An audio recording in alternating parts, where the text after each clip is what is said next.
Hi everyone, welcome back di Market Update. So Market Update hari ini kita ada dua pembahasan menarik tentang Genesis bankruptcy dan salah satunya lagi adalah anggota The Federal Reserve. Jadi hubungannya antara fundamental dari fundamental daripada market Bitcoin sendiri dan juga fundamental dari sisi makroekonomi. Tapi kalau yang makroekonomi ini sebenarnya sifatnya masih sentimen, kita belum mendapatkan konfirmasi, baru opini aja. So ya, kita bakal bahas di video kali ini. Starting dari salah satu penyebab ya. Kalau kita ngelihat kemarin itu kan Bitcoin sebenarnya drop lumayan signifikan. Dan per saya baca-baca, tadi saya cari tahu ya, update apa sih yang menarik yang berhubungan dengan kondisi daripada bankruptcy-nya bukan bankruptcy, istilahnya berhubungan dengan penurunan yang terjadi pada si Bitcoin itu ya. Dan yang saya temukan adalah ya masalah Genesis. Jadi memang Genesis ini sudah menjadi concern kita dari beberapa waktu lalu. Kita udah pernah bahas juga di video Bitcoin sebelum-sebelumnya. Dan yang menjadi concern paling utama atau paling pentingnya itu adalah ketika kita berbicara soal nominal angkanya yang ditanggung oleh masalah Genesis ini. Dan itu sekitar $900 juta lebih kurangnya. Nah, kalau misalnya dicek di sini berdasarkan bacaan yang saya baca, mungkin saya langsung ambil kesimpulan aja lah ya. Di sini terlihat ya ada gosip atau rumor yang beredar bahwa si Genesis itu sedang melakukan negosiasi secara tertutup dengan salah satu pihak-pihak atau bukan salah satu ya, kita bilang dengan pihak-pihak kreditur. Jadi orang-orang atau mungkin corporate yang bisa meminjamkan mereka uang lagi in terms of supaya nggak bangkrut. Tapi ternyata kelihatannya mereka ngambil solusi yang paling bisa dibilang yang paling merugikan lah untuk semua pihak, yaitu dengan membangkrutkan diri. Oke, jadi aset yang mereka punya mungkin nggak cukup, benar-benar nggak cukup buat ngebayar tanggungan mereka atau beban company mereka. Dan in the end, ini sebenarnya adalah suatu kondisi yang mungkin bisa dibilang sebagai dampak lanjutan daripada kasus FTX. Dan memang kita udah pernah bahas di sini video-video sebelumnya juga ya. Karena masalah si Genesis itu udah si Gemini. Dan kita nggak tahu kalau misalnya Genesis memutuskan untuk membangkrutkan diri, pertanyaannya adalah apakah akan terkena dampak juga si Gemini. Kalau menurut saya itu adalah another efek dominonya. Dan in the end, berdasarkan permasalahan yang kita temukan ini menyebabkan resiko atas market kripto itu bisa rontok lagi. Dan memang kalau kita lihat ya, berdasarkan pembahasan kita beberapa waktu lalu, secara price action pun kita melihat progres penguatan ini cenderung membentuk yang namanya ascending channel, yang sudah saya inform juga berkali-kali bahwa situasi kita every time kena level resistance itu terkena rejection yang lumayan agresif lah dari sisi sellersnya.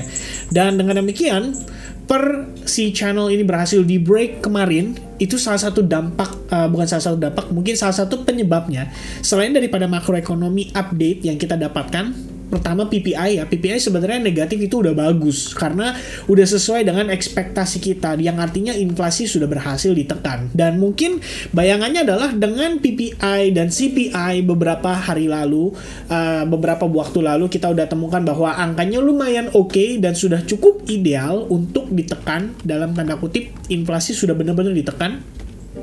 Sehingga tidak ada alasan untuk The Fed itu lebih hawkish. Tapi ternyata teman-teman, di luar dugaan kita, salah satu anggota The Federal Reserve, si James Bullard, dia memberikan statement, lagi-lagi statement yang cenderung hawkish. Dan lucunya ya di sini dia bilang ya, why not go to where we are supposed to go? Why stalling? Ya, stalling itu maksudnya menunda-nunda.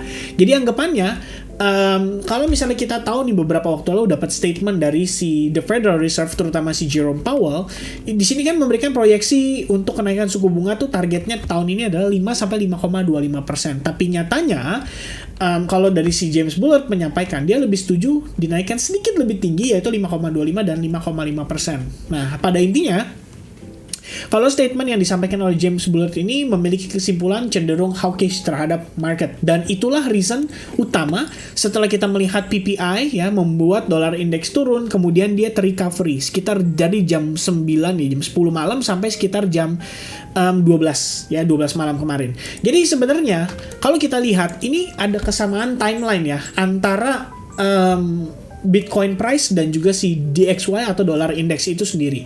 Teman-teman lihat di sini, ini candle itu terbentuk di jam 10 malam, ya, jam 11 dan kemudian jam 12. Jadi dengan 3 candle berturut-turut ini kita mendapatkan reaksi rebound pada si dollar index dari level yang bisa dikatakan sangat major, ya, terutama untuk supportnya. Oke, so after kita mendapatkan situasi ini, ya yang terjadi, ingat ya teman-teman, jam 10, 11, dan 12. Makanya saya bingung, apakah ini benar-benar impact daripada si Genesis only atau secara makroekonomi? Karena ternyata faktanya jam 10, 11, dan 12 itu candle Bitcoin juga merah gitu loh. Bergerak sebaliknya dibandingin dollar index. Jadi kalau menurut pandangan saya saat ini yang memberikan pengaruh terhadap tekanan pada harga Bitcoin itu nggak cuma Genesis aja.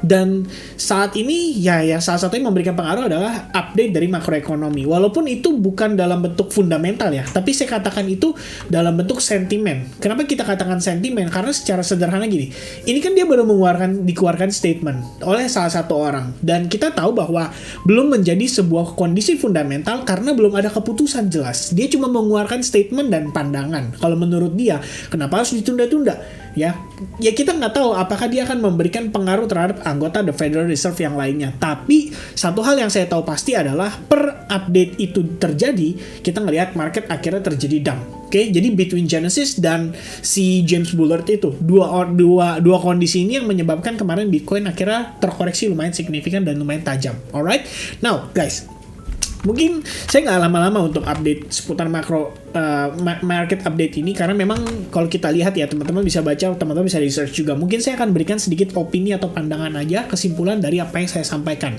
Pertama teman-teman, kalau sentimen terutama anggota The Fed itu sifatnya sementara, which is bisa cenderung cepat berlalu gitu ya. Anggapannya koreksi yang terjadi mungkin sifatnya temporary. Tapi yang menjadi permasalahan adalah si Genesis ini. Genesis ini adalah satu kondisi yang menurut saya bisa mempengaruhi fundamental Bitcoin secara keseluruhan. Kenapa demikian? Karena kalau misalnya Genesis memutuskan untuk bangkrut, berikutnya yang bisa bermasalah adalah si Grayscale. Dan Grayscale ini adalah pintu masuk untuk institution. Jadi kalau misalkan kita berbicara institusi, corporate, hedge fund, mereka itu terkenal bertransaksi dengan menggunakan yang namanya produk GBTC atau Grayscale Bitcoin Trust, dan di situ mereka bisa melakukan transaksi jual beli saham atau shares yang harusnya value-nya itu setara dengan Bitcoin yang ada pada company tersebut. Jadi anggapannya teman-teman, ini menjadi efek domino berikutnya, dan ini yang mungkin bisa membawa kembali Bitcoin untuk terkoreksi di bawah level $20.000. Dan mungkin kalaupun itu terjadi, once again ini menurut pandangan dan opini saya, jadi saya bisa saja salah. Yang namanya whales itu setahu saya memang mereka membutuhkan situasi untuk flush out bahasanya. Flush out yang saya maksudkan itu adalah ketika whales ini memutuskan untuk bisa masuk kembali ke market, mereka butuh yang namanya likuiditas. Dan likuiditas itu diciptakan dari retail investor yang panic selling. Panic selling diciptakan oleh apa? Ya, diciptakan oleh kondisi news dan juga rumor yang diedarkan di masyarakat, baik itu secara media ataupun secara tidak langsung gitu ya, kita nggak pernah tahu. Tapi yang pasti itu menurut pandangan saya, dan saya pikir dengan kondisi ini ya mungkin kita akan ngeliat koreksi untuk Bitcoin tuh masih bisa berjalan ya. Paling tidak kalau misalkan memang berdasarkan price action aja, saya ngelihat minimal $20.000 minimal loh ya teman-teman. Bisa nggak di bawah 20.000? Sangat possible. Seperti misalnya key level yang terakhir berhasil di break yaitu di 18.500, itu masih menjadi potensi area yang bisa di retest oleh si Bitcoin. Tapi once again teman-teman, kalau misalkan memang ini sifatnya temporary, mungkin kita akan ngelihat update di market itu cenderung bergerak lebih cepat atau lebih signifikan. Dan ya sampai dengan saat ini saya pikir buyersnya masih cukup oke mempertahankan momentumnya, sehingga kita masih bisa bertahan di atas level $20.400, salah satu level supportnya. Alright, so paling nanti teman-teman untuk update seputar price action nanti akan saya update di video terpisah. Tapi yang pasti untuk market update kali ini itu yang dua hal yang kita perlu waspadai. Pertama adalah kasus Genesis, which is kalau misalnya kasusnya mulai meledak, mungkin itu yang bisa menyebabkan Bitcoin akhirnya turun lagi atau terkoreksi lagi. Tapi kalau yang the Fed itu sekedar sentimen, sekedar isu, belum bisa dipastikan, belum bisa dikonfirmasi karena sifatnya itu masih opini aja. Kita belum bilang itu menjadi sebuah data dan dikonfirmasi oleh Fed secara official. Alright, so I think that's it teman-teman, update saya seputar market update, dan nanti kita akan ada update lagi untuk Bitcoin, and then besok kita lanjut lagi ke altcoins update. Alright guys, I think that's it. Mudah-mudahan informasinya bermanfaat, dan sampai ketemu lagi di update berikutnya. Thank you for watching guys, God bless everyone, and have a nice day. Cheers, bye bye.